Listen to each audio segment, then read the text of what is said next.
एक छोटे से गांव में रमेश नाम का गरीब किसान रहता था। दिन रात मेहनत करता, फिर भी किस्मत उसका साथ नहीं देती थी। गांव के लोग हमेशा उसका मजाक उड़ाते, ये आदमी कभी सफल नहीं होगा। एक शाम बाजार से लौटते समय रमेश ने देखा, रास्ते के किनारे एक बुजुर्ग भूख से बेहोश पड़ा है। रमेश के पास केवल 2 सूखी रोटियां थीं, वही उसकी रात का खाना था। लेकिन उसका दिल पसीज गया। उसने बिना सोचे समझे दोनों रोटियां उस बुजुर्ग को दे दीं।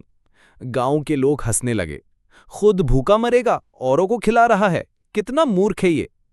रात रमेश भूखा ही सो गया।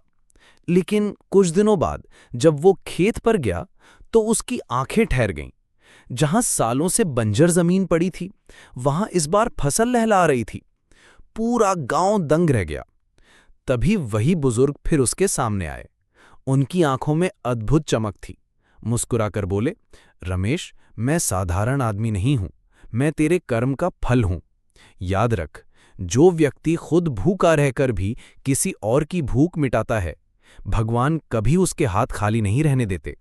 सच्चे कर्म का फल देर से आता है, पर आता है कई गुना बढ़कर। गांव के लोग शर्म से सिर झुका लिए और रमेश की आंखों से खुशी के आंसू बह निकले। उसे समझ में आया, असली दौलत धन नहीं, दया और अच्छे कर्म ही असली पूंजी है। जो बोगे वही काटोगे, इसलिए बो दया, प्रेम और अच्छे कर्म। Pin here comment to subscribe my channel the boss show.